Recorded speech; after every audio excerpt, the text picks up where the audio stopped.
தினசரி சாமி கும்பிடுவாங்க, தினசரி கடவுளை கும்பிடுவான். கடவுளை என்ன காப்பாற்று கடவுள். கரெக்டாக 5:30 மணிக்கு எந்திரிப்பான், ஆஃபீஸ் போவான், வீட்டுக்கு வருவான், எல்லாம் நடக்கும். ஒரு நாள் அவன் எந்திரிக்கிறதுக்கு 7:30 மணி ஆச்சு. அன்னைக்கு கடவுளை கும்பிடாம கிளம்பி ஆஃபீஸ் போயிட்டான்.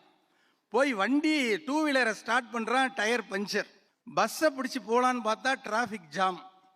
மதியானம் சாப்பிட போகிறான், கேண்டீனில் எல்லாம் முடிஞ்சு போச்சு. ஏதோ இருந்த ஒரு டீ வடையை சாப்பிட்டு ஓட்டுறான். சாயந்தரம் ஒரே டென்ஷனோட வீட்டுக்கு வந்து ஏசி போட்டு கொஞ்சம் நேரம் ரிலாக்ஸ் பண்ணிட்டு ஒரு டிவி பார்க்கலான்னு பார்க்குறான், கரண்ட் இல்லை.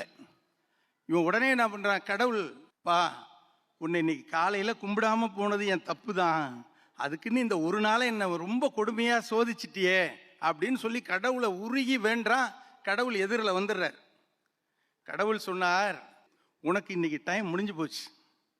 காலையில் 5:30 மணிக்கெல்லாம் யமன் வந்துட்டான் உன்னை கூட்டிகிட்டு போவேன். நான் தான் யமன்கிட்ட தர்க்கம் பண்ணி வாதம் பண்ணி உன்னை 7:30 மணி வரைக்கும் தூங்க வச்சேன். நீ அந்த உன்னுடைய 2 வீலரை ஓட்டிகிட்டு போகும்போது உனக்கு ஒரு வேன் வந்து மோதி ஆக்சிடெண்ட்டில் நீ போய் சேர்ற மாதிரி ஒரு திட்டம் இருந்தது. அதனால தான் உன் 2 வீலரை பஞ்சர் ஆக்கினேன். நீ மத்தியானம் கேண்டீனில் சாப்பிட போனில்ல, அது நீ சாப்பிட இருந்த கடைசி சாம்பாரில் ஒரு எலி பாஷானை விழுந்துருச்சு. அதனால தான் உனக்கு அதுவும் இல்லாமல் பண்ணினேன்.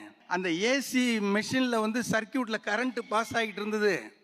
அப்பயும் நான் கரண்ட்டை கட் பண்ணி உன்னை காப்பாற்றினேன்.